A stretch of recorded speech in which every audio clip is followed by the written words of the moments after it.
Chapitre 15. Le déjeuner d'affaires. Frédéric a pris du galon. Son sérieux et son dynamisme l'ont fait remarquer. Il est passé à la direction générale des ventes, où on l'a chargé de faire le tour des directions régionales pour s'informer auprès des personnels sur le terrain. Sa visite en région Aquitaine est terminée. Il déjeune avec le directeur pour faire le point. Je suis très satisfait de ma rencontre avec votre équipe de commerciaux. Nous avons dialogué en toute franchise. Leurs commentaires m'ont paru très pertinents. Il faudrait qu'on nous envoie quelqu'un de Paris au moins une fois par an. Une équipe se montre en général plus motivée quand elle a l'impression que le siège partage ses préoccupations quotidiennes, ou du moins cherche à s'informer. Un contact direct vaut mieux que tous les mémorandums du monde. Et vice-versa. Je tire moi aussi beaucoup de profit de ce voyage. Ces messieurs ont-ils fait leur choix?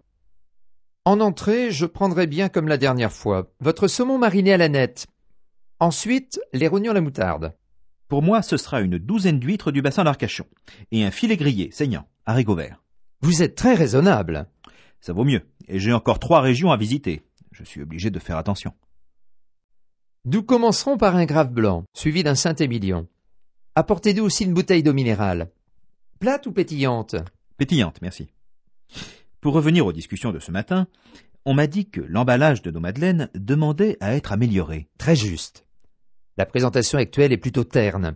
Elle n'est pas faite pour stimuler la gourmandise du consommateur en puissance. Certains détaillants affirment aussi qu'on leur demande des paquets plus grands. Nous sommes au courant. L'ennui, c'est que le produit perd vite de sa fraîcheur une fois ouvert. C'est une question de conditionnement. Effectivement. Nos laboratoires cherchent une solution pratique et économique. C'est indispensable pour un produit de grande consommation qui doit faire face à une concurrence sévère. Je vous conseille de goûter celui-là. C'est une spécialité de la région. Il a l'air très bon. Il ira bien avec cet excellent Saint-Émilion. Vous me parliez tout à l'heure de difficultés de stockage? Oui, ça c'est un sérieux problème. Notre entrepôt frigorifique est arrivé à saturation, ce qui complique l'organisation des livraisons de produits frais. Plusieurs de nos clients sont très mécontents et menacent de s'approvisionner chez nos concurrents. En avez-vous informé Paris? Oui, ils ont transmis à la direction financière qui nous a demandé de leur soumettre un projet détaillé et chiffré. Nous leur avons donné le choix entre 2 solutions, dont chacune présente des avantages.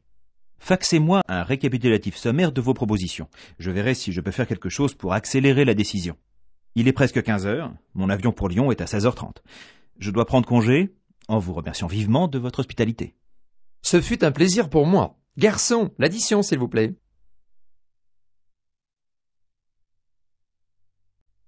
Exercice. En quoi consiste le nouveau travail de Frédéric? On l'a chargé de faire le tour des directions régionales des ventes pour s'informer des personnels sur le terrain. Quelles remarques fait-il sur sa rencontre avec les commerciaux de la région Aquitaine? Il se déclare satisfait. Il a dialogué avec eux en toute franchise et leurs commentaires lui ont paru très pertinents.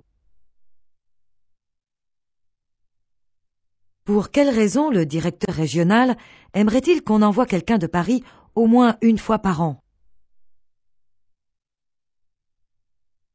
Il estime qu'une équipe se montre en général plus motivée quand elle a l'impression que le siège partage ses préoccupations quotidiennes, ou du moins cherche à s'informer. Pourquoi trouve-t-il Frédéric très raisonnable?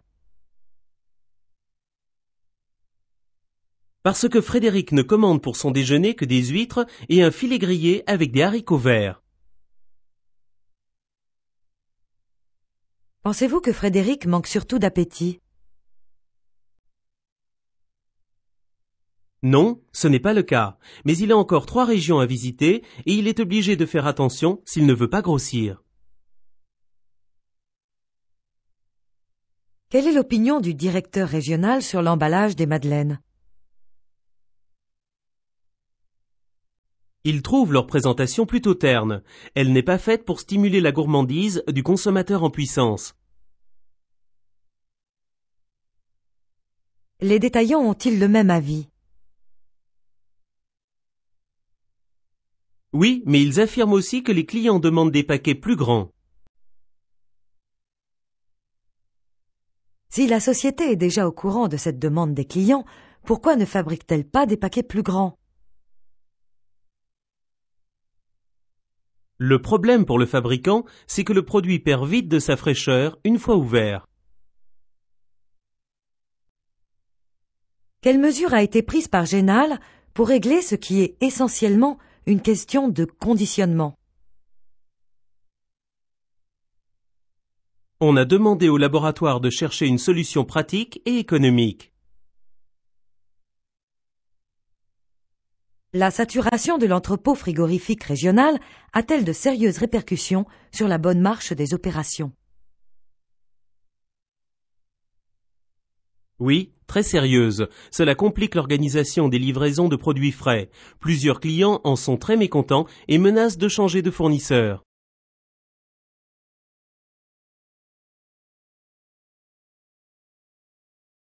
Chapitre 16. Le langage des chiffres. Pour se familiariser avec ces nouvelles fonctions de responsabilité, Anne fait le tour des principaux services du siège. Elle est aujourd'hui à la comptabilité contrôle, où elle a retrouvé Katia, une ancienne camarade de promotion. J'ignorais totalement que nous travaillions toutes les deux pour la même boîte, même si j'ai débuté dans les ressources humaines. Nous allons bientôt former une vraie mafia ici. J'y suis depuis moins longtemps que toi. Et puis, je me suis mariée. J'ai commencé ma carrière dans un cabinet d'audit, un des si grands. Ça a été 18 mois d'une expérience professionnelle enrichissante, orientée surtout vers l'international. C'est ce qui m'a permis d'ailleurs d'entrer chez Génal. Mais c'était épuisant pour la santé. J'étais en déplacement 5 jours sur 7. Alors adieu la vie privée. Enfin, j'y ai quand même rencontré mon mari, et puis ça va mieux aujourd'hui. En quoi consiste ton travail? Je fais partie de l'équipe chargée de la préparation et de la diffusion interne des différents documents comptables et financiers qui devront être examinés et approuvés par notre commissaire aux comptes.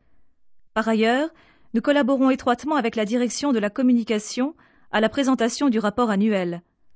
Notre maison mère nous impose des normes rigoureuses destinées à faciliter l'harmonisation et la consolidation des comptes des filiales. Tu te souviens du mal que j'ai eu en première année à comprendre les principes du plan comptable général? C'est une question de pratique. Notre prof de compta de l'époque n'arrêtait pas de nous le répéter. L'étude de la comptabilité ressemble à celle de n'importe quelle langue étrangère.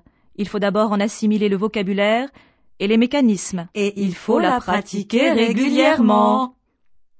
Il avait un faible pour les comparaisons. Rappelle-toi comment il commençait ses cours. La comptabilité générale, c'est comme le livre de bord d'un navire où le commandant consigne scrupuleusement tous les événements quotidiens. L'exercice correspond d'une certaine manière à un voyage d'1 an. C'était un personnage. En ce moment, je suis plongée dans ces cours de comptabilité analytique. J'ai la tête pleine de chiffres, prix de revient, prix de vente, marge bénéficiaire. Pour mon premier rapport, je dois évaluer de façon précise la rentabilité de chaque produit de notre gamme, pour mieux apprécier les marges d'amélioration envisageables. Je serais heureuse de t'aider au maximum.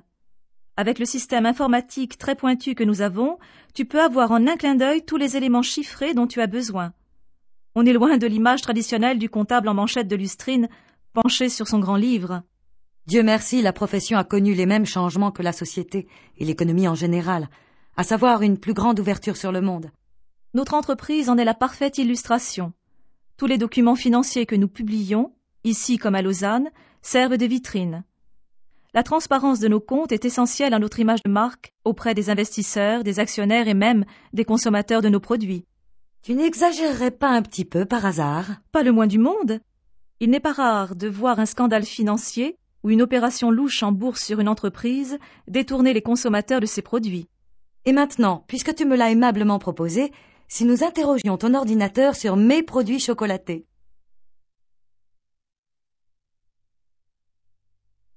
Exercice.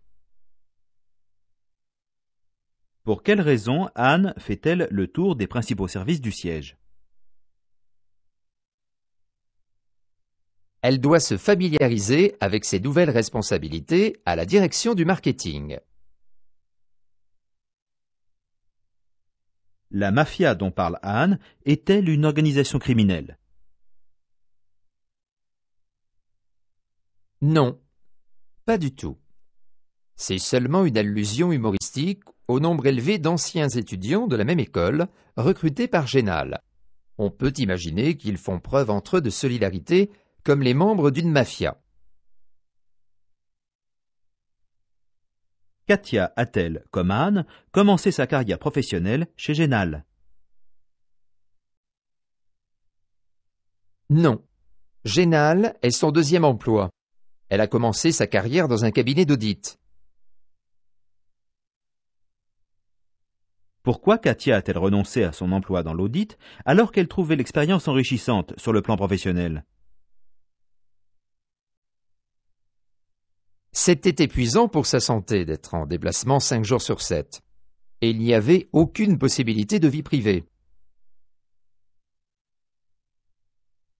En quoi consiste sa tâche actuelle? Elle fait partie de l'équipe chargée de la préparation et de la diffusion interne des différents documents comptables et financiers. Avez-vous l'impression qu'Anne était douée pour la comptabilité quand elle était à l'école? Non. À comprendre les principes du plan comptable général. À quoi leur professeur aimait-il comparer l'étude de la comptabilité? Il aimait la comparer à celle d'une langue étrangère dont il faut d'abord assimiler le vocabulaire et les mécanismes. Pourquoi, selon ce professeur poète, la comptabilité générale ressemble-t-elle au livre de bord d'un navire? Comme le livre de bord d'un navire, la comptabilité générale doit consigner scrupuleusement les événements quotidiens de la vie d'une entreprise, c'est-à-dire les dépenses et les rentrées. Si la comptabilité est comme le livre de bord, à quoi correspond l'exercice comptable? Il correspond d'une certaine manière à un voyage d'1 an. Quel est, en comptabilité, l'avantage d'un système informatique efficace? Il permet d'avoir en un clin d'œil tous les éléments chiffrés dont on a besoin.